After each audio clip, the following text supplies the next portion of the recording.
la utilización del formato foro tiene que ver también con aprender a usar este espacio virtual, que es como les decía la semana pasada, tenemos que aprender a usar esos espacios. ¿Qué ves? Estoy con mi gatita acá que no sé qué ve. Bueno, esos espacios que se usan de determinadas maneras. Bueno, y una de las cuestiones era que nos había pasado la clase anterior a la anterior, es que habían abierto como varios hilos no, habían abierto varios temas de debate, varios foros para presentarse.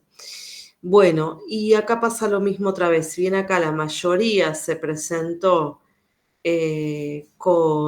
siguiendo el hilo de este foro que yo abrí, bueno, acá no pasó lo mismo, así que tratemos de focalizar eso, que cuando alguien abre un foro, respondemos a ese foro, ¿sí?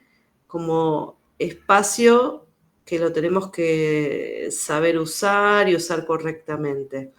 Bueno,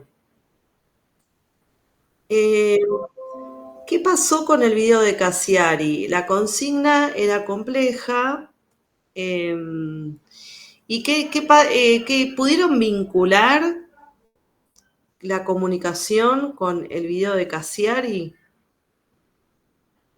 Por ejemplo,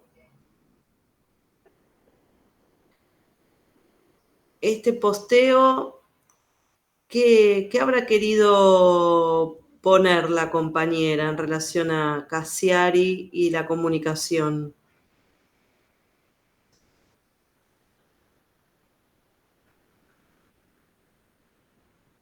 Transmitir, escuchar, solidaridad, cooperar, interacción desinteresada, un rompecabezas, transmitir.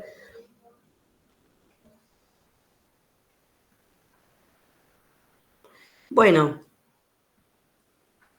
unión desinteresada, entenderse bien, autenticidad e identificación, intercambiar información.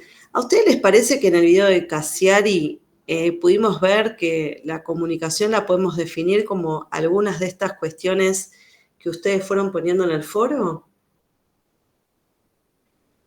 Profe, en mi caso pienso como que no lo dice explícitamente. No, es un ejemplo, no dice qué es la comunicación. Tal cual. Es como No, que no lo define, yo lo traigo como un ejemplo justamente para romper con el sentido común de lo que es la comunicación.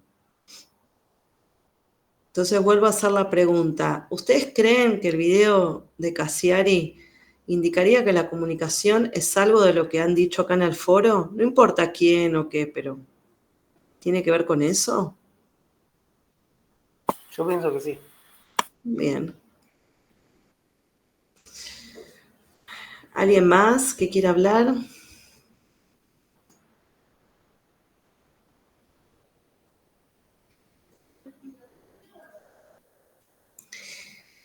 Bueno, parecería que sí. Perdón. Sí, Romina, dale. Yo creo que hay algunas palabras que están acertadas con el video. Me parece que lo que dice en el momento de que la traducción es como que se van pasando la traducción. Y leí que hay palabras que dicen transmitir. Siento que trabajan en conjunto para transmitir un mensaje en común. Entonces me parece que hay algunas de las palabras que leí, sí, son acordes a lo que, Bien. al video. Algunas sí, otras no tantas. Bien, sí, me gusta la idea del bien común que trajiste vos, Romina, recién, porque comunicar, una de las formas de pensar la comunicación tiene que ver con la comunidad y con poner algo en común, un bien en común. Así que está buena esa idea. Bueno, la verdad es que como decía Maximiliano, ¿Maximiliano sos? Maximilian. Sí, profe, soy Maximiliano. Maxi. Quedó el nombre así. Te quedó así, es largo. como el mío. Bueno, entonces, como decía recién Maxi, no define la comunicación Cassiari, obvio que no. Él está haciendo su trabajo, que es de escritor, y relatar aquello que escribe. Lo que me parecía interesante del video es que es un buen ejemplo para romper con el sentido común de qué es la comunicación. Y cuando hablo de sentido común, estoy haciendo referencia a esa construcción del conocimiento y de saberes que no se vincula con el conocimiento científico, sino que el sentido común es algo que se construye en la sociedad por transmisión oral, por herencia, donde no hay una corroboración científica de que eso que se está construyendo sea así. Entonces, por lo tanto, muchas veces la comunicación se define como un emisor que emite un mensaje, donde se intercambia información, donde hay que entenderse. Y bueno, y parece como a todos aquellos que nos podemos comunicar, ¿no? Entonces parece que la comunicación queda reducida a una función fisiológica, si se quiere, más que a otras cuestiones que tienen que ver. En este video de Cassiari, la comunicación aparece como una red, ¿no? Donde todos están colaborando para ser emisores y a la vez receptores de un objeto cultural, que es una novela, pero que todos ponen eso para un bien común, ¿no? Alguien por ahí en algún lugar lo dijo. Entonces me parecía que es una forma distinta de pensar la comunicación y que va a tener que ver con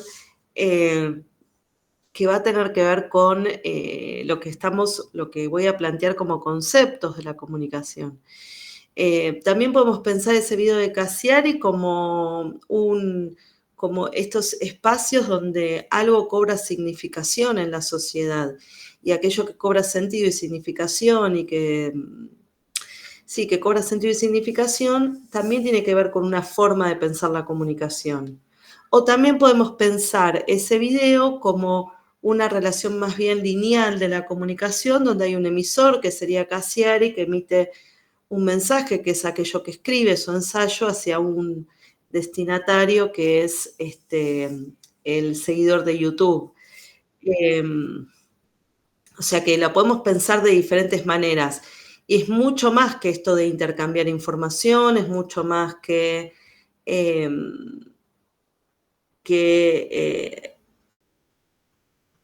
transmitir. También es interesante poder ver que cuando hacemos un foro nos leemos, ¿no? Leemos lo que dice el compañero. Si entendemos lo mismo que dice el compañero, quizás podemos recuperar la palabra del compañero. Es una forma de empatía con el otro que está en un mismo curso que nosotros. Ay, Rafi. El de Daniel, ¿está Daniel en la clase? No lo entiendo en relación al video y a la comunicación. Si estás en la clase y querés comentarlo.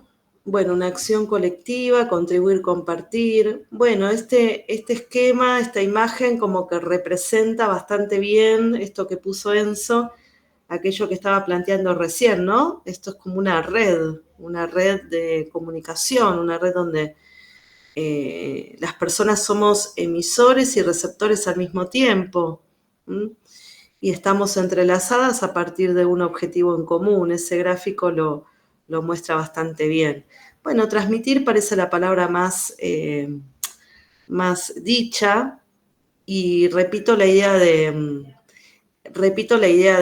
foro, que tiene que ver con leernos y escucharnos, y si entonces alguien propone una mirada similar o una palabra similar a la que yo estoy diciendo, es bueno recuperar la palabra del compañero. Bueno, eso. Entonces, en función de eso, vamos a empezar a definir o a no definir la comunicación, que es lo que dice ahí Sexe, ¿no? Los que leyeron el texto y los que no, les pido por favor que lo lean, porque, bueno, va a ser parte del examen. ¿Cómo empieza Sexe su párrafo? ¿Cómo empieza el texto de la comunicación? No hace falta que lo sepan de memoria, por ahí lo tienen ahí y lo quieren decir. Bueno, la comunicación es aquello que no va a definir nunca. Y esto así como lo dije, no lo voy a definir nunca, dice, ¿no? A pesar de que en ese capítulo él dice, vamos a encontrar muchos conceptos acerca de la comunicación, no la voy a definir. ¿Y por qué creen que no la va a definir? Acá, ¿no? En una carrera donde donde ustedes construyen el saber a partir de definiciones exactas. Estoy planteando una materia donde uno de los autores principales dicen, no la voy a definir. ¿Por qué creen ustedes que no la va a definir? Porque en sí tiene ya una gran cantidad de significados, o se puede ver de tantas formas diferentes que no se puede definir de una forma clara, tipo 1 más 1 es 2, yo me imagino. Sí, Ángel, está buenísimo lo que planteás. Y también en eso de tener tantas posturas, quizás no hay una postura acabada o terminada. Esto es lo que vos decís, 1 más 1 es 2. Listo, no hay una definición de comunicación que sea la válida. No hay una comunicación válida. De hecho, en este foro donde ustedes ponen qué es la comunicación, todas valen, ¿sí? Y vamos a sofisticar aún más el concepto. Pero digo, nunca la definiremos porque no hay una definición acabada, como aquellos conceptos, aquellas ideas que ustedes conocen, más ligadas a las ciencias exactas, que sí tienen un modelo acabado de conocimiento. Bueno, la comunicación aparece como un modelo no acabado de conocimiento y aquellas epistemologías, aquellas formas de llegar al conocimiento, que es la comunicación, tienen distintas posturas, ¿no? Entonces, posiblemente el autor lo que está planteando ahí es, tampoco voy a tomar una postura determinada de cómo conceptualizar la comunicación. Así que estamos con esas dos cuestiones. Una es que no es un modelo acabado y otra que el autor no toma una postura determinada o acabada, justamente porque quiere dejar lugar a que esas investigaciones sigan fluyendo para seguir nutriendo ese campo de conocimiento. ¿Se entiende hasta acá? Yo, la verdad que si me ponen un dedito para arriba, para abajo, porque si no siento que estoy grabando una clase y que no hay nadie detrás. Se pone medio difícil. Gracias. Bien, entonces en ese texto de la comunicación, Sexe plantea 3 enfoques epistemológicos, 3 teorías importantes para pensar la comunicación, que son los fenómenos empíricos, los modelos estructurales y la investigación transdisciplinar. Nosotros en esta materia vamos a ver los fenómenos empíricos y los modelos estructurales.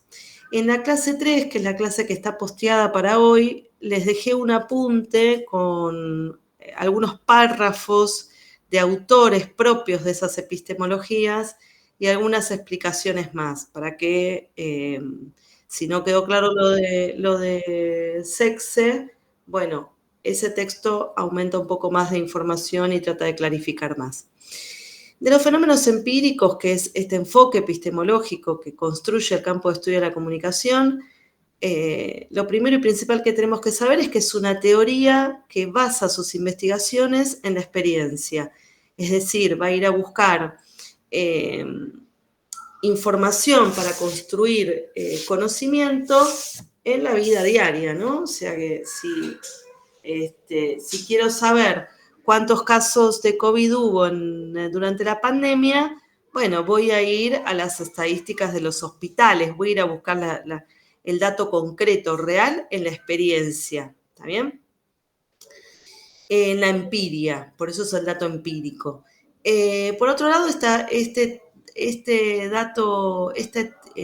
paraguas teórico se basa en la psicología conductista, que es la psicología que piensa que podemos modificar las conductas a partir de la repetición, es decir, a partir de varios procesos repetitivos, la conducta se moldea o se modifica. esta teoría, esta psicología conductista cree entonces que las personas somos tábulas rasas a las que hay que imprimirle el conocimiento. Un ejemplo muy conocido de esta psicología conductista es el perro de Pavlov, que es el perro al que se le empieza a suministrar el alimento en una hora, el que saliva, exacto, milagro. El perro sabe que en un momento determinado del día le llega la comida, entonces le genera ese hábito y no que come a cualquier hora o en cualquier momento. Ah, mira, cuando toca la campana. Lindo detalle, eso no me lo acordaba. Bueno, pero ahí, claro, pero ahí que se construye el hábito en un perro, ¿no? Bueno, la psicología conductista es una psicología que trata a los humanos, a los seres humanos. Por lo tanto, de la misma forma que el perro de Pavlov, de la misma forma piensan a los sujetos sociales, sujetos a los que hay que construir un hábito, a los que hay que repetir la secuencia hasta que el hábito sea adquirido. Otra teoría importante con la que se nutren los fenómenos empíricos es el positivismo. El positivismo, que es una filosofía que abre las ideas de la modernidad y del progreso científico. Uno de los exponentes principales del positivismo es René Descartes, más conocido. Lo más conocido de Descartes es pienso, luego existo. No sé si escucharon esa premisa en algún momento. Es bastante conocida. Y bueno, ¿qué plantea Descartes? Descartes dice, bueno, o sea, previo a Descartes, el conocimiento o el progreso científico, el progreso del conocimiento estaban solo involucrados la Iglesia Católica, es decir, la Iglesia era quien construía el conocimiento científico a partir de un saber o de un don divino, ¿no? Divino de Dios. Entonces, estos sujetos o esta sociedad previa a la modernidad sospecha o cree que el conocimiento es divino, lo construye Dios, y que le baja así como una iluminación al cura, al sacerdote, que lo fomenta y lo comenta en el recinto de la iglesia. ¿Qué pasa? Dice Descartes. No, las personas pensamos, las personas tenemos raciocinio, las personas podemos construir conocimiento. Por eso la premisa es pienso, luego existo, pienso, luego soy cuerpo. Bueno, esta idea primero rompe con una cultura muy arraigada de la Iglesia Católica que planteaba ser la pionera en el conocimiento y por lo tanto el conocimiento no avanzaba, ¿no? Rompe con esta idea, rompe con la idea de que las personas solo somos alma, ¿no? Alma para la Iglesia y el cuerpo es un desecho, es ese desecho que se comen los gusanos, ¿eh? Sino que somos personas que pensamos y que podemos contribuir al avance de la ciencia. Este progreso científico que se inaugura con la modernidad y con este método de Descartes, construye una forma distinta de acercarse al conocimiento. Entonces, los fenómenos empíricos se basan principalmente en el positivismo de Descartes, la psicología conductista y... me olvidé, lo dije hace un rato y me olvidé. Y el empirismo. Y dualismo. Mira, muy bueno. Bueno, sí, muy interesante lo de Milagros, pero viste, yo lo estoy como ahí, como acotando, porque si no, podemos estar toda la noche hablando. Gracias. Y bueno, y entonces espérate, ¿qué estaba diciendo? Los fenómenos empíricos entonces se nutren de la psicología conductista, del positivismo y de realizar las investigaciones e ir a buscar los datos en la empiria, ¿no? en la experiencia. Y también tienen un modelo lineal. Por eso es que el modelo de emisor, mensaje receptor, EMR, que tanto hemos visto en la escuela primaria y en la secundaria, aparecen como el modelo primordial en esta teoría, ¿no? Un modelo lineal. Bien, de este fenómeno empírico va a surgir dos escuelas muy importantes. Una escuela es la Mass Communication Research o funcionalismo, y la otra escuela se llama la Escuela de Frankfurt o teoría crítica. Ambas escuelas aparecen en 1920, la Mass Communication Research aparece en Estados Unidos y la teoría crítica aparece en Alemania. No es un detalle menor, para nada, pensar en el año y en el país, en la sociedad en la que estaban inmersos estos intelectuales para pensar la comunicación como un objeto de estudio. Fundamentalmente ellos pensaban los medios masivos de comunicación. Pero creo que lo habíamos hablado la semana pasada, si no me dicen no y lo comento. En 1920 teníamos como medio masivo de comunicación incipiente la radio, ¿no? Recién aparecía la radio en 1920 y aparecía en un formato o en un género de radionovela. Y los otros medios masivos de comunicación que había era el cine de vanguardia, el cine de los Lumière, el que conocemos, y los libros, la música en espacios públicos y los diarios. Entonces estamos pensando en ese momento en ese tipo de medios de comunicación. Y creo que lo dije la semana pasada, pero si no lo digo lo recuerdo, hacia comienzos del siglo XX, la sociedad era mayoritariamente analfabeta, por lo tanto no todos llegaban a conocer el mensaje que emitía el emisor porque no estaban alfabetizados. Entonces, en este contexto plantean la comunicación estas dos escuelas. Fallaba el código. El código, Milagros y de todos los compañeros, en realidad el código es entender de alguna manera el lenguaje del otro. Acá no fallaba, acá lo que había era una población analfabeta, o sea, ¿cuál es el código? El código, creo que lo dije la semana pasada, es que si un pibe te escribe XD y vos no estás en ese código de que esas dos letras significa un emoji y qué significa el emoji, ese es el código que no compartís. Cuando nosotros le decimos a nuestros abuelos, anda a googlear la página del ANSES, y posiblemente no nos entienda porque no comparte el código donde algunas palabras en inglés se argentinizaron para determinadas cosas. Algo es cool, ¿no? También con el lenguaje inclusivo lo podemos pensar. Entonces digo, ¿en qué compartimos el código? El código generalmente es cultural, se da por convención social, y esta convención siempre es arbitraria, o sea, nada indica que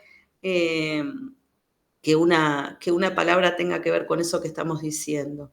Sin embargo, para poder entendernos, necesitamos compartir ese código. Si yo digo,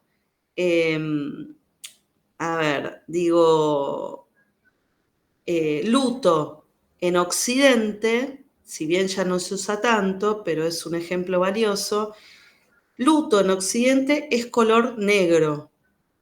Ahora, luto en Oriente es color blanco. Entonces, si yo hubiera un velorio en China, ni en 3 vidas creo que iría un velorio en China, pero bueno, supongamos, no puedo ir de negro. Ese no es el código cultural. ¿Se entiende qué es el código? Sí, profe. Bueno, Sí. Bueno, pero igual no sé, me perdí ahí con el código. ¿A qué referías vos con el código, Milagro? Estábamos hablando de la población analfabeta que era incapaz de recibir el mensaje Claro, no, escrito. por ahí tenés una población analfabeta que el código lo entiende perfectamente. El lunfardo, como un código porteño, se entendía perfectamente, sin embargo, pues era gente que por ahí no leía ni escribía. El código es cultural, es otra cosa. Acá había un problema social que tenía que ver con la alfabetización. Bueno, dicho esto, ¿por qué hago hincapié en esto? Porque es importante observar cualquier proceso comunicacional en su contexto político histórico. Entonces, este proceso de donde nacen las escuelas de comunicación, nacen en dos momentos históricos similares, pero con dos países totalmente distintos. Si ustedes tienen que hacer un relevamiento o un estudio sobre el desarrollo de la computación o el desarrollo de las inteligencias artificiales que están tan de moda ahora, es posible que en la década de 1950 no hubiese tenido para nada cabida el tema, de hecho no lo tuvo, ¿no? Con este señor Alan Turing. Sin embargo, ahora hasta cuando se lo demonizaba en 1950, una sociedad totalmente reaccionaria, radical, homofóbica, hoy está más bien realzado. ¿A qué voy con el ejemplo? A que cualquier aspecto que investiguemos tenemos que pensar en ese momento histórico, social y político, porque si no, estamos hablando de lo mismo y no es lo mismo. Entonces, Estados Unidos en 1920 es una sociedad de masas, es una sociedad pujante donde hay una oferta masiva de bienes de consumo. Después va a llevar a la quiebra y va a llevar a 1930, pero en ese momento, en 1920, Estados Unidos está fatal, está fenómena, está de 10. Y Alemania, en 1920, cuando nace la teoría crítica o la Escuela de Frankfurt, es una Alemania, claro, que está para atrás, está en dislike Alemania, ¿no? Está saliendo de la Primera Guerra Mundial, totalmente destruida económicamente y tiene que ir a pedirle plata, préstamos a Estados Unidos. Entonces son dos países distintos que estudian, dos escuelas donde se estudia la comunicación.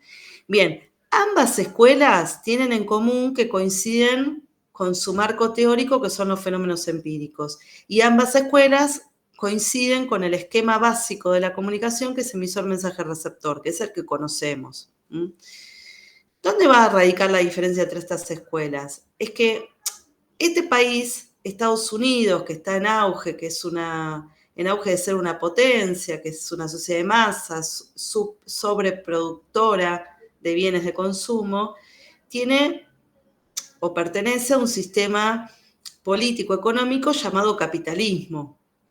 Mientras que Alemania, que está pobre, que toda la cuestión, más bien los pensadores de esas escuelas en Alemania tienen una postura política y económica vinculada al marxismo. Pensemos también que en esa época en la que estamos pensando,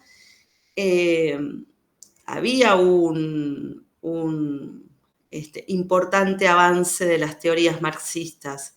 En 1917 se da la Revolución Rusa en la Unión Soviética. Hasta 1917 habían zares en Rusia, era una Rusia aristocrática. Bueno, está la Revolución Rusa, después la China, el socialismo, el comunismo como modelo político y económico es importante en esa época. Todavía no se da esa idea de los dos mundos, pero sí es importante en ese momento. Entonces, bueno, en función de esto van a pensar estos autores, en función de este país en el que están viviendo y en estas ideologías políticas y económicas es en donde plantean sus modelos de comunicación. Entonces, el funcionalismo o la Mass Communication Research va a pensar o va a plantear que el mensaje tiene que llegar tal cual como lo envía el emisor. es algo que Sexe en el libro pone como el receptor tiene que decodificar de la misma forma que fue codificado el mensaje. Exacto, sin más. Pensando también que este receptor es masivo, ¿no? Ustedes dirán, pero bueno, o sea, no todos pensamos igual. Por supuesto, esta teoría a lo largo de la historia fue actualizándose de acuerdo a estas cuestiones, ¿no?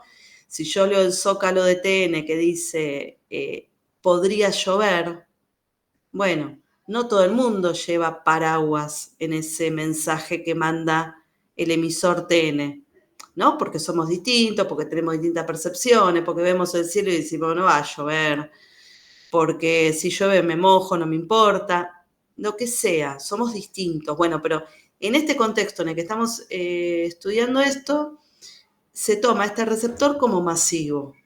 Piensen en la psicología conductista, como una tabula rasa, ¿no? Entonces hay que llegar con el mensaje e imprimirlo.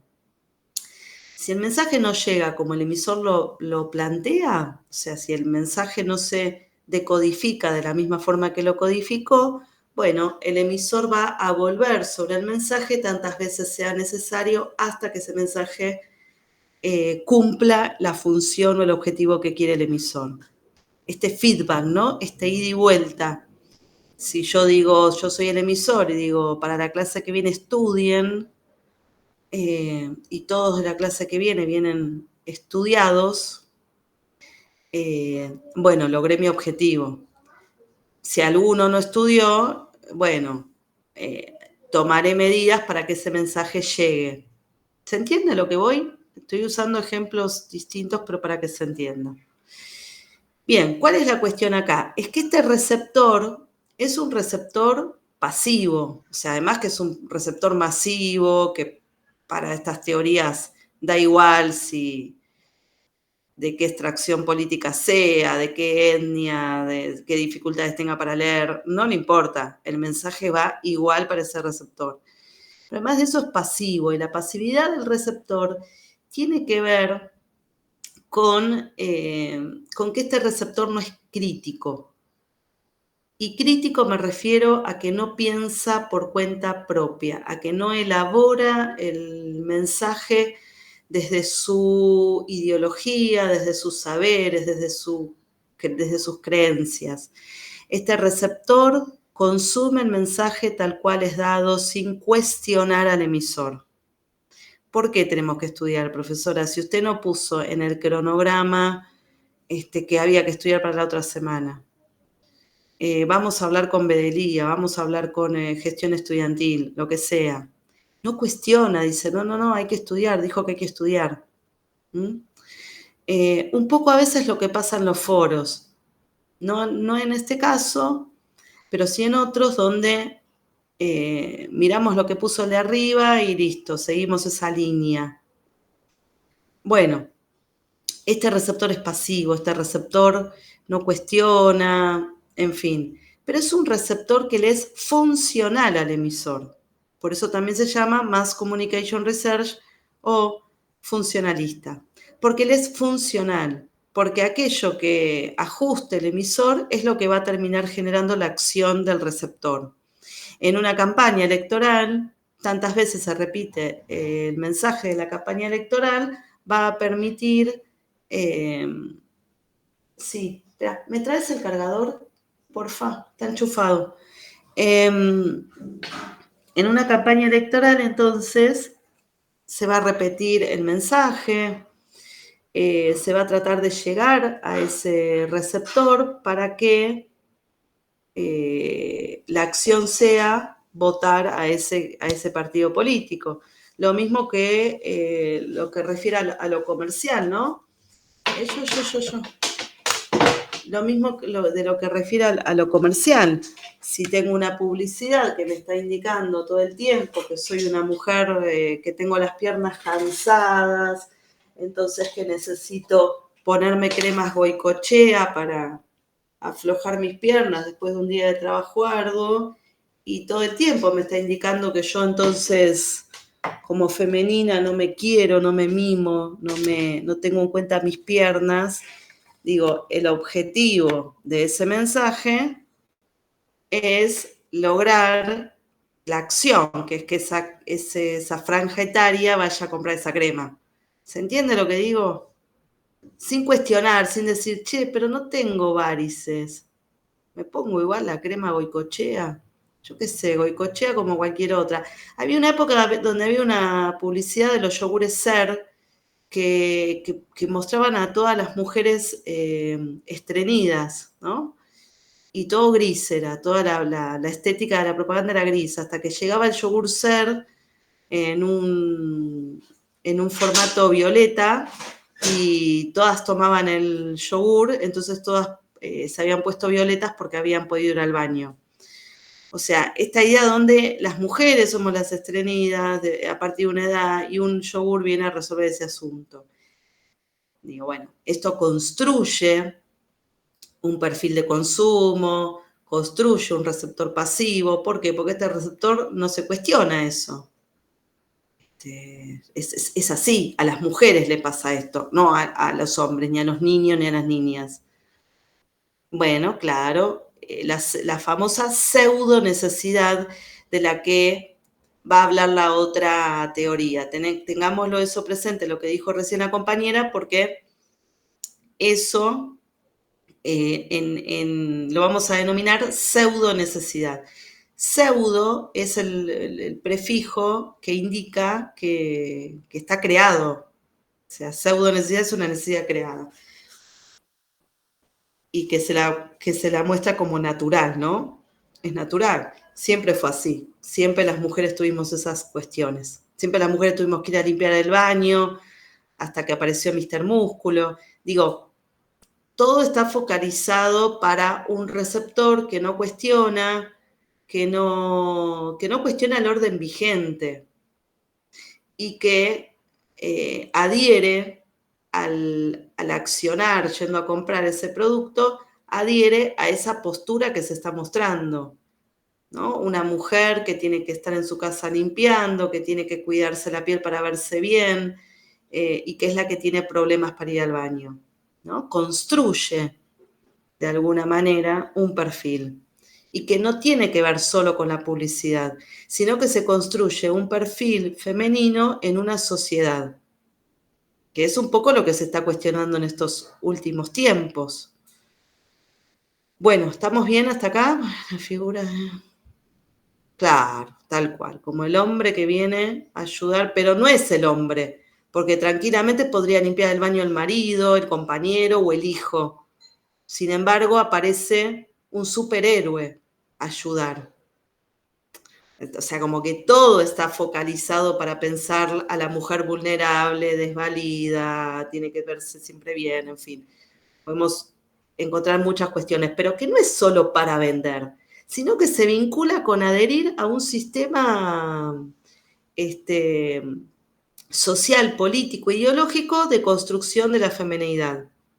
Claro, Romina, exacto. ¿Está? Pero bueno, entonces esto, si adherimos a ese mensaje, si digo, sí, claro, ¿cómo no tengo Mr. Músculo en mi casa? También, pero es un dibujito animado, chicos, o sea, preferible un muñeco inflable que un dibujito animado. Bueno, escuchen, el asunto es, si yo adhiero comprando esos productos, estoy adhiriendo al mensaje del emisor, que el mensaje del emisor es este que estábamos pensando y analizando el rol de la mujer en la sociedad moderna y capitalista. ¿Está bien? Entonces no solo se adhiere a comprar esos objetos, sino que se adhiere a un sistema político, ideológico. Entonces ahí está la pasividad del receptor. La pasividad del receptor está en dar el ok a esas cosas que se vinculan con el orden de lo cultural, que parece solo publicidad y marketing, pero que tiene un trasfondo mucho más profundo. Bueno, Mariano, sí, hay que tener los mensajes subliminales, está buenísimo, pero esos están más vinculados con la publicidad. En la siguiente teoría, que la voy a mencionar ya prontamente, ellos hablan de mensajes latentes y manifiestos. O sea, el mensaje manifiesto es, el que está dado, ¿no? No sé si ustedes son muy jóvenes, no sé en qué andarán, pero si no, les cuento, había un programa en la tele argentina que era Bailando por un sueño de Tinelli. No sé si lo vieron alguna vez. El conductor, la pollerita cortita, claro. Entonces, ¿pero qué planteaba el conductor? Ustedes, vamos a analizar un poquito. No, espera, Romina, espera. Antes hay que analizarlo y deconstruir.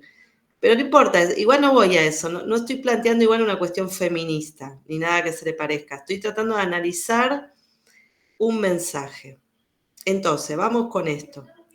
Mensajes latentes y mensajes manifiestos. Esto lo plantea la teoría crítica y lo traje a colación porque el compañero anterior habló de mensajes subliminales, los mensajes subliminales están más identificados para la publicidad. Esta gente que analiza la comunicación desde un lugar más de izquierda, más desde un pensamiento crítico, que son los alemanes, en 1920, van a hablar de mensajes latentes y manifiestos. Entonces, vuelvo al ejemplo. Programa de Tinelli, Bailando por un sueño. El conductor presenta una oportunidad para que un bailarín y un famoso bailen promoviendo el sueño de una ONG, de una organización, de una escuela, generalmente con imágenes de desvalidos, de gente muy pobre, ¿no? Con muchos problemas, entonces todos empiezan llorando y como una cosa medio lacrimógena y tremenda. No es que sea mala ni desamorada, pero el fondo digamos, ese es el mensaje, no, claro, Eduardo, pero ese es el mensaje manifiesto, ¿me explico? El mensaje manifiesto es un programa de entretenimiento donde una pareja de un profesional bailarín y un famoso bailan para promover el sueño de una organización que nunca lo podría cumplir. ¿Está bien? Ese es el programa. Ese es el mensaje manifiesto. Ahora, ese programa tiene un mensaje latente, un mensaje que está detrás, que ahí la compañera planteaba la idea de la pollerita, ¿no? El conductor cortaba la pollerita o hacía que el camarógrafo enfoque desde una toma de picada para enfocarle cada vez más la cola a la bailarina. Y vieron que desde un auricular les van diciendo si tienen más rating, por lo tanto había que mostrar más y más la cola de la bailarina. Entonces, no solo que se cosificaba el cuerpo femenino, sino que el cuerpo femenino estaba pensado no solo desde un lugar de la desnudez o del mostrar, sino también desde un lugar de la juventud, desde un lugar de la exuberancia, ¿no? Una mujer tiene que ser joven, con tetas y culo, no hay opción. La mujer es, claro, la mejor expuesta y sexualizada. Ah, la voy a ver, Daniel, no la vi todavía. Entonces, ¿pero qué pasa? ¿Solo la mujer? No. ¿Alguien se acuerda cómo Tinelli trataba a los varones del Bailando por un sueño? ¿Cómo eran tratados los varones? Eran tratados o como homosexuales o como estúpidos.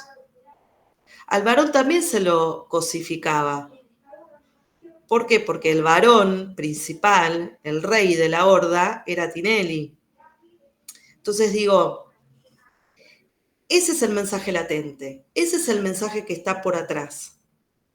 El mensaje que la mujer tiene que cumplir con determinados cánones de belleza, como la película que mencionaba el compañero, y el varón, si no es el capo, si no es el principal, si no es el que la tiene toda, es el bobo, el tonto, el que no existe. O es el homosexual, ¿no? Como si fuese la homosexualidad algo malo o algo peyorativo. Desde ese lugar trataban la homosexualidad. ¿Se entiende a dónde voy con mensaje manifiesto y latente? No sé si quedó claro el ejemplo. Bueno, entonces estamos como tomados por ese tipo de mensajes, va a decir la teoría crítica. Pero bueno, volviendo a la Mass Communication Research, si volvemos a pensar en el ejemplo de Tinelli, ¿no? Cuando está por cortar la pollerita a la bailarina y le dicen por el auricular que alargue ese momento, que haga tomas más en picada, porque está teniendo cada vez más rating, es decir, que cada vez más gente está viendo el programa justo en ese momento, donde le están enfocando el culo a la piba. Bueno, están logrando que ese mensaje llegue más, que el mensaje latente llegue más a la población. ¿Se entiende esto? Bien, la otra cuestión es qué plantea la teoría crítica o la Escuela de Frankfurt. También van a mirar, bueno, momento, por supuesto que este emisor no es Tinelli, ¿no? No es una persona, a eso me refiero. El emisor no es una persona, no es Carolina hablándole a un grupo de estudiantes a las casi 9 de la noche. El emisor es un poder, tiene un poder muy importante porque generalmente es una corporación, es un gobierno. Tinelli no es el emisor, es Ideas del Sur el emisor. El presidente no es el emisor, es lo que compone su partido. Me acuerdo que como, pero no sé si se te cortó. Me acuerdo que como a mí no me gustaba tomar la leche, mi viejo me decía que si lo hacía me iba a ver. Y bueno, pero es que era la época, ¿qué querés? Era la época de Franchella y la nena. Eso hoy está totalmente vedado, pero digo, más allá de eso, que no quiero que caigamos en la idea de que estamos haciendo porque lo que estoy planteando acá es el mensaje que construye identidades. Esto es, ¿no? El papá de la compañera que habla recién, no es que el tipo es uno que está pensando que está bueno tener culo. El tipo también se construye desde ese lugar. Tiene que ver con esto. Por lo tanto, en estas materias que son más del orden de lo social, nosotros no nos podemos pensar como individuos aislados. Nos tenemos que pensar como sujetos sociales. Estamos inmersos en una sociedad que tiene determinados valores, determinadas representaciones, determinada cultura, y por lo tanto funcionamos así. Entonces la teoría crítica va a decir, sí, yo entiendo que estás metido en esa sociedad de consumo, en esa sociedad masiva, en esa sociedad que te vende el mensaje, que te lo quiere meter. ¿Está bien? Pero lo que digo es, tenemos que tener cierto aspecto crítico, tenemos que pensar de manera crítica, tenemos que analizar que esto que nos están diciendo tiene detrás un trasfondo. Claro, lo que dice ahí Mariano me parece genial, la palabra naturalizar. Naturalizamos entonces muchos procesos sociales y muchos aspectos culturales. Esto es lo que lo que diría la teoría crítica, que tendríamos que romper con esa naturalización de ciertos mensajes. Por lo tanto, bueno, sí, claro, bueno, pero ya dejemos pues se coparon con la construcción de la femineidad en esta gente y bueno, ya está, por suerte ya estamos pasando con esto. Volvamos al funcionalismo y a la teoría crítica. Pues aparte tenemos como 6 millones de ejemplos. También, o sea, podemos pensar para no quedarnos en estos lugares tan feos, hay otras construcciones femeninas a lo largo de los años. Bueno, pero no quiero meterme ahí. Entonces lo que digo es, la teoría crítica va a decir, este emisor tiene ese mismo poder, el mismo poder con el que lo ve el funcionalismo. Va a mandar un mensaje masivo para que todos los receptores lo asuman tal cual es dado. Por lo tanto, para la teoría crítica, este receptor también es pasivo.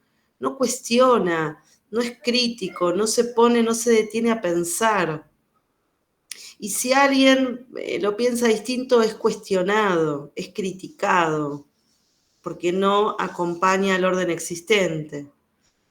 Pero la teoría crítica va a decir, además de ser pasivo, este receptor es manipulado.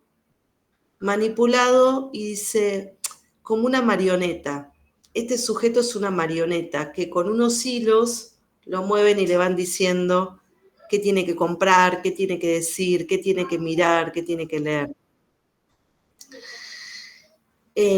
Por ejemplo, para cambiar de ejemplo, Camila entró o no entró.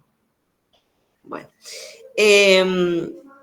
si nosotros queremos ir a comprar un libro, ¿no? Un libro de poemas para nuestros amantes. Vamos a Jenny. ¿Fueron a Jenny alguna vez? ¿Vieron cómo construyen una pirámide de libros de un mismo autor? ¿Vieron eso? Entrás y te topas con una pirámide de libros de un tipo que no sabe ni quién es, pero que aparece como el escritor del siglo, porque así lo publicitan, obviamente. Entonces, si uno es un lector desprevenido, va a ir a decir, bueno, quiero un libro para mi novio, mi novia, mi amante. Y el tipo, el vendedor, me va a vender el que está ahí adelante, el que armó la torre, ¿no? Como la torre de tomates que se armaban antes en los supermercados. ¿Por qué? Porque va a decir, es el más vendido, es el bestseller, está entre los 10 mejores libros. Bueno, qué bárbaro. ¿Quién lo conoce? Bueno, pero si no soy un lector desprevenido y quiero ir a buscar un libro de poemas de Baudrillard, le voy a decir al tipo, no, mirá, quiero esto, quiero un libro de Baudrillard de poemas. Y si ustedes hacen esa prueba, aunque no se acuerdan de Baudrillard, pero dicen un libro de poemas, los van a mandar al último estante, abajo de todo en un rinconcito. Esos libros no venden, por lo tanto no tienen visibilidad. ¿Quién determina esto? O sea, si yo me paro en la postura teórica del funcionalismo de la Mass Communication Research, voy a decir, uy, qué bueno, es el libro más vendido, lo voy a comprar, porque todo el mundo lee este libro, porque está entre los 10 mejores. Entonces este libro es bueno, cantidad por calidad. Muchos lo compran, es uno de los mejores, lo compro porque tiene que ser bueno. O me paro desde el punto de vista de la teoría crítica o de la Escuela de Frankfurt y digo, ¿por qué me ponen a este como el mejor? ¿Quién dice que un libro es un bestseller? ¿Qué determina que un libro es un bestseller? Bueno, sí, todo es, somos sujetos sociales. No hay que olvidarnos de esta situación. No hay que olvidarnos. Yo creo que las editoriales, sí, yo de acuerdo con Ángel. Sí, las editoriales, que son también grandes corporaciones editoriales, la vamos a llamar, son las que determinan a qué tipo le ponemos más fichas y a quién no. Como hay muchos autores que se les termina planteando la temática del momento para la venta de esos libros, ¿no? Estos autores que aparecen como geniales, como Camila Villalba o Mariana Enríquez, que no digo que no sean buenos, pero digo, están en otros autores tan importantes o quizás más, están escondidos, ya no venden. ¿Quién determina quién vende? No importa si alguien contesta la pregunta, lo importante es hacerse la pregunta. Eso es lo importante, no contestarla, porque nosotros no vamos a poder contestar esa pregunta porque no lo sabemos, pero sí tenemos la obligación como sujetos críticos de hacernos la pregunta. Bueno, esto es lo que plantea la teoría crítica. Este sujeto que es manipulado, que está pensado como una marioneta, que entra a una librería y le venden ni siquiera lo que el librero quiere, pobre, lo que la editorial quiere. Bueno, este sujeto no piensa, no se pregunta, Bueno, la teoría crítica dice, este sujeto para dejar de ser manipulado y pasivo tiene que preguntarse, tiene que cuestionar, tiene que buscar más allá. ¿Lo hace? Para la teoría crítica no, porque si lo hiciese, si cuestionaría el mensaje del emisor, que es un emisor con poder, estaría rebelándose ante el orden existente. Por lo tanto, estaría haciendo la revolución, el cambio de las cosas existentes, el cambio del sistema. ¿Se entiende lo que digo? ¿Hasta acá? ¿Vamos bien? Recién estaban todos metiendo mensaje en el chat, ahora están todos sin una tecla, sin una letra en el chat. Bueno, en definitiva, bueno, estas son las diferencias. A la teoría crítica le va a interesar interpretar a la sociedad, es decir, la teoría crítica va a decir, ¿por qué la población compra el libro que es bestseller? Aunque el autor sea un ilustre desconocido y escriba mal. ¿Por qué la población mira un programa de entretenimiento que lo que hace es generar ideología de género por detrás? ¿Por qué? ¿Qué le pasa a esa sociedad que vota a un candidato a presidente o vota a otro candidato a presidente? ¿Qué le pasa a esa sociedad? ¿De qué está hecha esa sociedad? ¿Cuáles son los valores? ¿Qué es lo que piensa? ¿Se entiende lo que digo? La teoría crítica va a querer interpretar a partir del mensaje, a partir de la comunicación, qué es lo que piensa esa sociedad, por qué funciona así. Mientras que el funcionalismo, la Mass Communication Research, le va a interesar el dato cuantitativo, el dato que se cuenta, porque cuanto más hay, el mensaje aparece como que es mejor, ¿no? Si el libro está entre los 10 primeros, si el libro está entre los más vendidos, ergo es el mejor. Si el programa de Tinelli tiene mucho rating, es el mejor. Pero nada indica que eso sea lo mejor. Solo que en el porcentaje, en el rating, en los likes de un perfil de Instagram, en las repeticiones, en las vistas de un reel, aparece como que eso es bueno. El funcionalismo, la Mass Communication Research, no busca interpretar por qué a la gente le gusta TikTok, en lugar de, levantaste la mano, Jamil, yo te iba a dar, espérate, termino y te doy la palabra. Al funcionalismo no le interesa preguntarse por qué a la gente le gusta mucho esto. No, le gusta, vamos a darle más de esto. Si con esto ganamos. ¿Se entiende? A ver, Jamil, dale. No me escribiste para ver si estabas en el listado y yo me olvidé. Ahora porque me acuerdo tu nombre y te vi. Lo que le voy a comunicar que por ahí hay bares que por ahí no son muy buenos, pero hay siempre fila en el lugar y bueno, uno tiene que vivir la experiencia si le parece bueno o malo el lugar, ¿no? Claro. Pero había uno que está ahí en Anchorena, no me acuerdo la otra calle, está justo en la esquina, se llama Roma y siempre había mucha gente. Y dice, bueno, si hay mucha gente, es bueno. Está bueno. Eso es. Y cuando viví la experiencia dije, no está tan bueno. Bueno, no vamos a ese lugar. Bueno, pero ahí está el ejemplo que trajiste, es un ejemplo muy claro, ¿entendés? O sea, el dato cuantitativo es lo que permite medir en la población que eso es bueno. Bueno, esto así piensa el funcionalismo. Tengo otro ejemplo también, Dale, pero a ver. cambiando todo. Por ahí un político bastante conocido empezó en la tele hablando ejemplos económicos, pero gritando. Y había gente que lo bancaba y había gente que no. Y me dice, la que no lo bancaba le preguntaba por qué no, grita, los modales.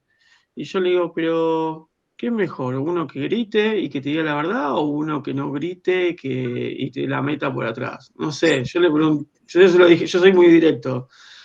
En un parcial eso no, por favor. No, obviamente, ¿no? Estaba haciendo ese análisis, que eso no se puede medir, ¿no? Pero dije, me sorprendió porque es un tipo de comunicación Ah, diferente a lo habitual, una persona gritando, diciéndote la posta mm. y no hablándote tranquilo, pausado. Eso me sorprendió, no sé. Bueno, no, creo que también tiene que ver con la cultura de donde venimos nosotros, que muchos somos descendientes de italianos y los italianos tienen esa forma así como más de exponer eso. Pero bueno, nada indica, si pensamos bueno, pero si pensamos en nuestro presidente actual, juega más el papel de los monopolios en los medios. Creo que a nivel político juega más el papel de los monopolios. No existe el no monopolio de los medios. O sea, no existe. Si uno mira cuando se crea la ley de medios audiovisuales, ¿sí? No, estoy en clase, mi amor. ¿Qué? ¿Puedo mostrar las fotos de la casa un rato? Sí, podés mostrarla, pero estoy dando una clase ahora. Dale.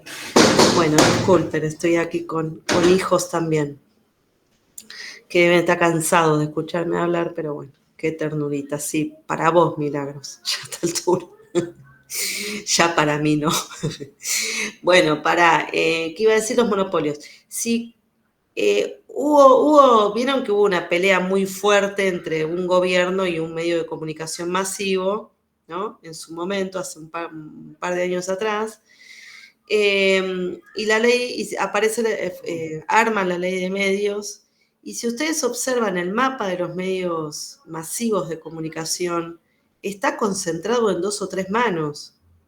No hay pluralidad de voces, ¿ok? O sea, Está mal. y por supuesto, pues para mí, pero bueno, lo que digo es, pero en función del comentario que dejó ahí Mariano, digo, hay monopolios de los medios de comunicación. No existe, o sea, la posibilidad de que no.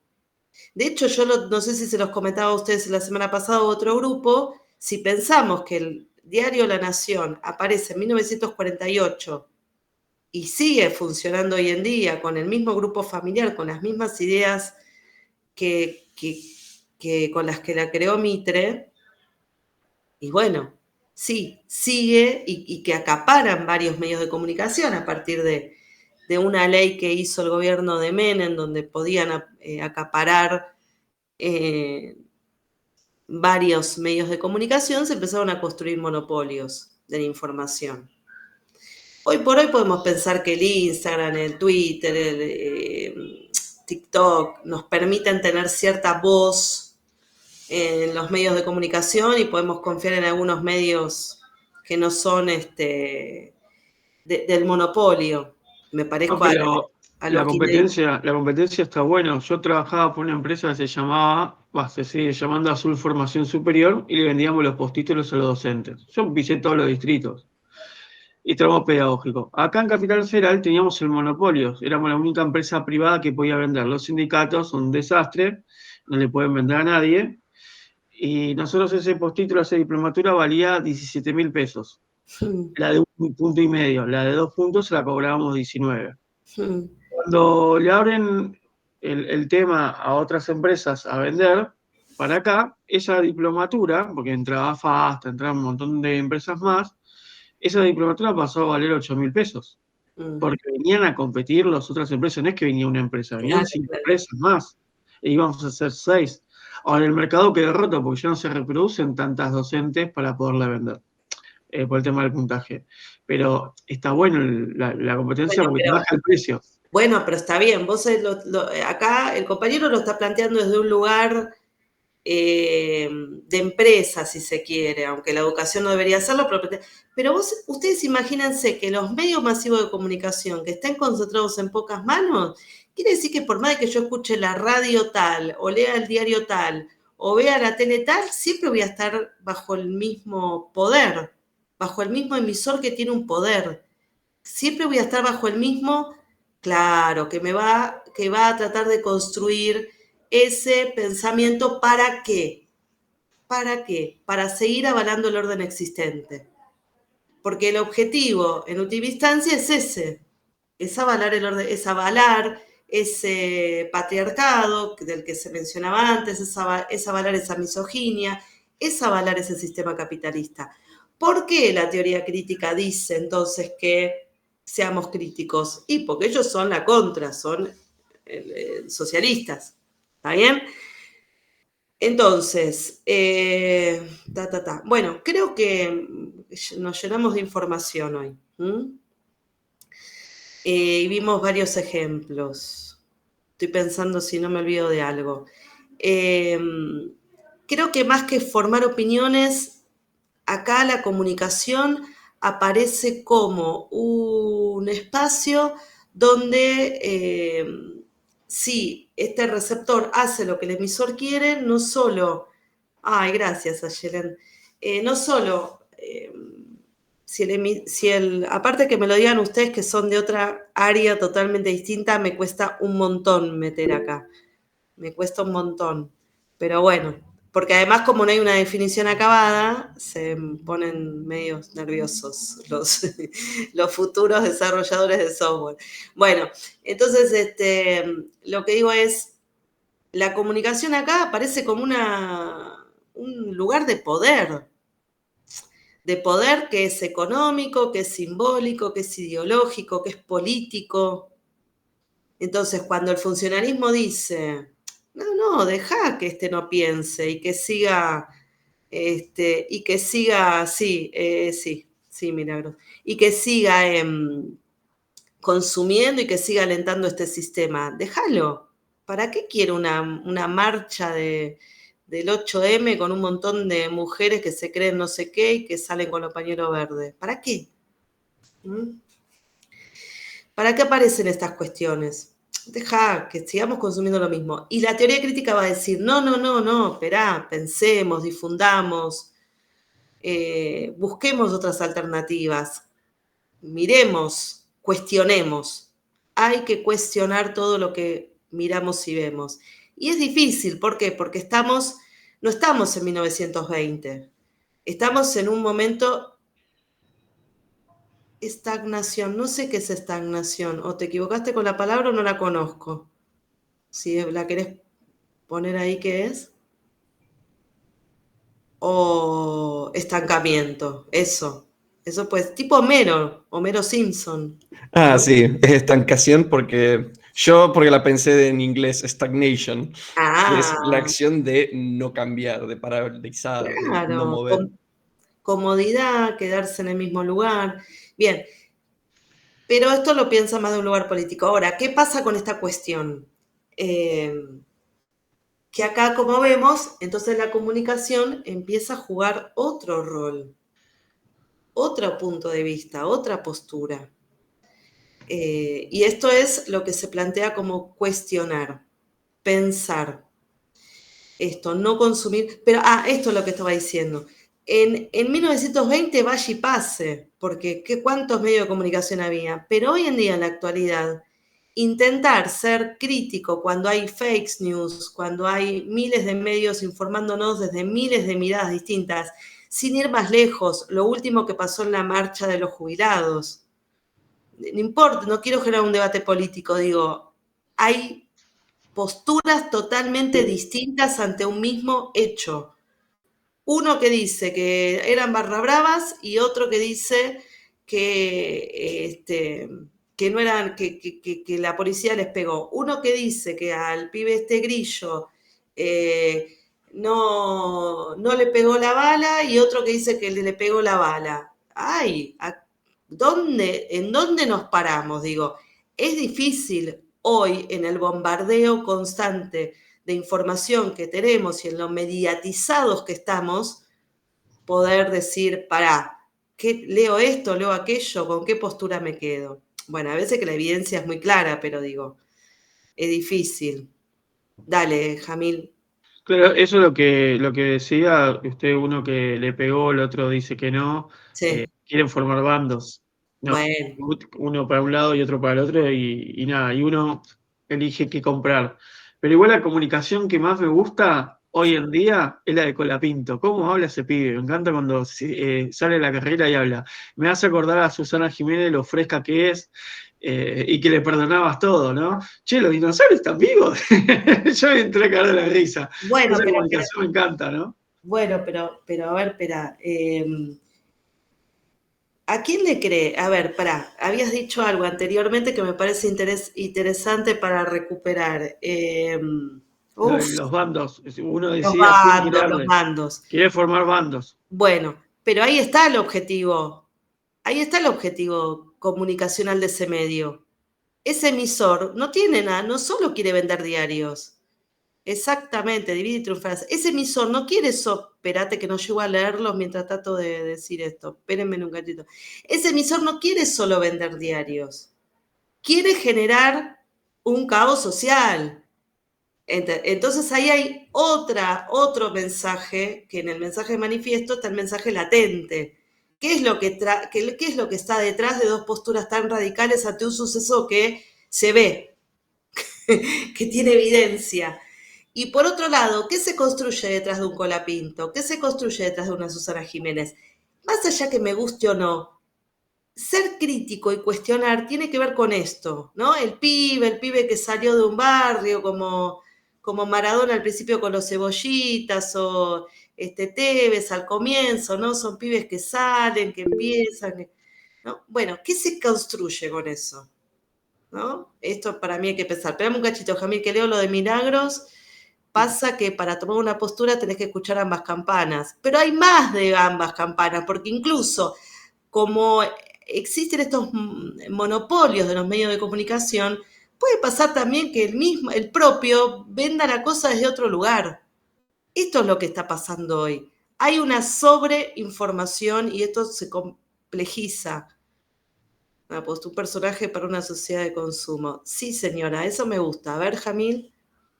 No, que uno tiene que, si yo me paro en el reclamo de los jubilados, decís, Sí, che, pero con Albertito no pasaba el reclamo de los jubilados. Y ahora sí, apareció, che, como que todo es muy politizado. Es decir, todo. Sí. ¿es realmente genuino este reclamo que hacen los jubilados? Porque antes no lo hacían y ahora lo hacen. Y anteriormente tampoco lo hacían en el anterior gobierno ni en el anterior. Decís, pero qué raro, ¿no? Obviamente las jubilaciones están bajas y estamos de acuerdo, pero Sí. me acuerdo una vez Menem que decía, hagamos docencia, ¿dónde voy a pagar, dónde voy a sacar la plata para pagar a los jubilados? Entonces, este tema no es que viene de ahora, ¿no? Bueno, Y es decir, el sí, reclamo es válido, pero la sí. manera es válida. O, Pero la manera de quién. y digamos de cortar la calle, que vos tengas que poner un montón de policía, porque viene gente a romper todo. Esa manera es válida porque es una comunicación negativa, ¿no? Gente Pero es tirándole una, cosas a la policía, ¿no? la, Piedras. lo que vos planteás es una postura también, porque durante mucho tiempo también las personas se manifestaban sin tener policías en las calles, que peguen. Entonces son posturas, pero por eso no quiero entrar en ese A mí, debate a porque mí, a mí me encantaba la forma, yo en el primario, yo iba con Saavedra, jornada completa, y me encantó el reclamo de los docentes en esa época, cuando yo era chico, que pusieron la carpa blanca en el Congreso y tuvieron mucho tiempo con la carpa blanca y se turnaban para que no se la saquen. Fue el mejor reclamo que he visto porque no molestaban a la sociedad. Se turnaban en sí, diferentes horarios, no dejaban a los chicos en banda, estaban todos en la escuela comiendo las 4 comidas, e iban a la escuela porque la escuela es una manera de contención. sí. Los índices eran bajos de delincuencia, hoy son altos porque las instituciones como las educativas están fallando bastante en lo que es inicial, primaria. Eh, Pues, espera, espera, Sí, y ese reclamo de la carpa era genial porque no molestaba a nadie en la sociedad. Era mira, genuino que los sueldos estaban espera, bajos de los Jamil. docentes. Yo creo me hizo acordar, Romina, yo estudiaba en la facultad en ese momento y la verdad es que no habían redes sociales y no había ni siquiera mail, así que imagínate lo antiguo, lo antigua que soy. Y me enteraba que había paro cuando llegaba a la facultad y que era casi siempre. Pero bueno, más allá de esto que son temas sensibles para nosotros, por más de que no seamos jubilados por ahora. Digo, es sensible el tema, ¿no? Y cada uno tiene una postura. Sí, fue una época muy difícil, porque también era una época de neoliberalismo, pero esto es más extremo. Pero digo, lo que digo es que yo no quiero traer estos ejemplos que yo traigo, los traigo para analizar la comunicación, no para pensar en qué postura ideológica nos encontramos, y ni menos en temas que aparecen como con tanta sensibilidad en la sociedad. Me interesaba marcar, que me llamó mucho la atención, que con un mismo fenómeno social, que es la marcha de los jubilados de hace 2 miércoles atrás, hubieron mensajes, por un lado, donde se culpabilizaba a uno, y había mensajes, por un lado, donde se culpabilizaba a otros.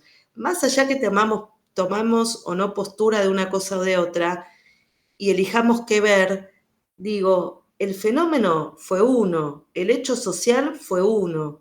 Sin embargo, tenemos 2 relatos de ese hecho, y esto no es porque sí, esto es justamente porque se construye algo detrás de esto. Lo que plantea entonces, para volver a lo teórico, lo que plantea la teoría crítica en este sentido es, bueno, reflexionar sobre esto. Yo puedo tener una postura muy clara sobre las manifestaciones, coincido con lo que decía ahí una compañera, es un derecho, digo, pero también tengo que tengo que tener una postura crítica. ¿Por qué están tan radicalizados los mensajes, la comunicación de este fenómeno social? Y bueno, y que traigas a colación el aspecto histórico de esto, ¿no? Como decían ahí antes, no es la primera vez que se hace una marcha de jubilados.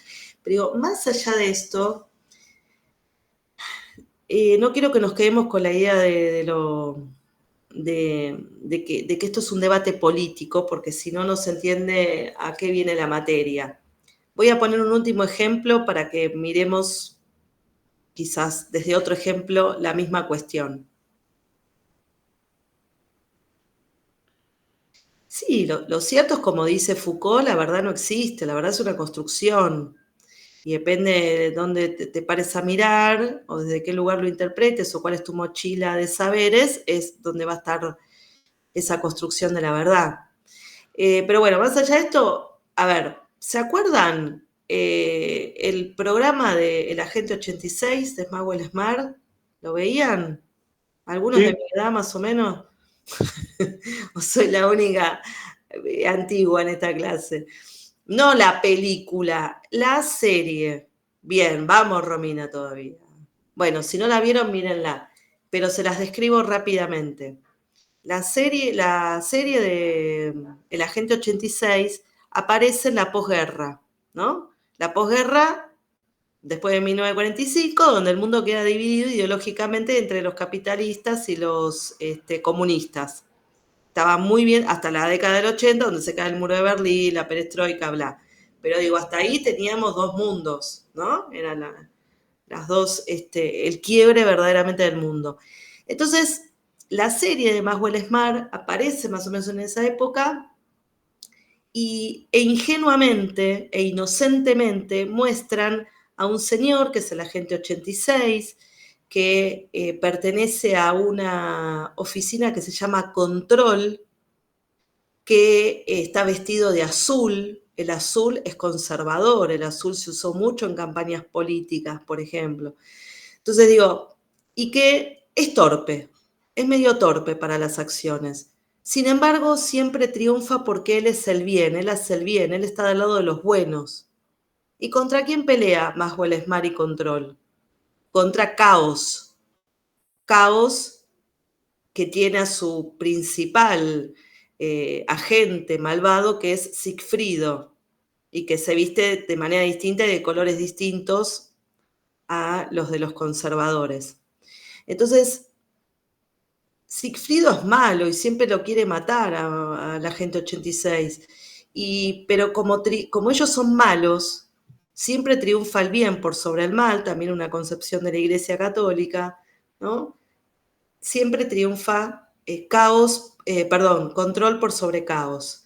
Bueno, Eso que aparecía como una serie infantil, para la familia, inocente, sin nada de ideología, porque no tenía nombres vinculados con lo político de ese momento, sin embargo, era claramente una división en lo cultural de ese mundo que ya estaba dividido políticamente. ¿Se entiende lo que digo? Era de alguna manera una idea de fomentar quiénes eran los buenos y quiénes eran los malos en el mundo a partir de un programa televisivo, a partir de la cultura. ¿Por qué traigo este ejemplo? Porque por ahí es más tranqui, es más banal, no nos pega tanto porque no vivimos la posguerra, y porque quienes vimos a Maxwell Smart lo vimos de ese lugar inocente, ¿no? El bueno, el bonachón, el que queríamos todos que se case con otro perfil femenino que era el fideo de la Agente 99. Entonces digo, este programa televisivo que era así, inofensivo, pavote, familiar, de entretenimiento, empezó a construir culturalmente una idea donde unos serán los buenos y unos serán los malos. Bueno, esto es lo que se plantea en estas dos escuelas. Si a la sociedad le sigue sirviendo que control sean los buenos, le seguimos dando por acá. Y la teoría crítica va a decir, che, pero siempre son así, este siempre es el malo y este siempre es el bueno. Me suena raro. Bueno, esto, terminando la clase. Hoy, lo que queda de hoy hasta el martes, abran esta planillita para armar los grupos, no menos de 6, no más de 8 integrantes, lo anotan en la planilla que está acá, a ver si me la abre y tengo suerte, lo podemos mirar. Y un integrante del grupo va a abrir un Drive, un procesador de texto de Drive, acá se ponen, ¿sí? Va a abrir un documento de Drive y va a compartirlo con sus compañeros, compañeras como editores y van a copiar el enlace en la bitácora, en el cuadradito donde dice bitácora, para que yo pueda acceder al documento. Por lo tanto, a mí me tienen que dar acceso. Para mi email, para que me den acceso. Se los dejo acá por las dudas, por si no lo pescaron en algún lugar. Es acá. web.edu.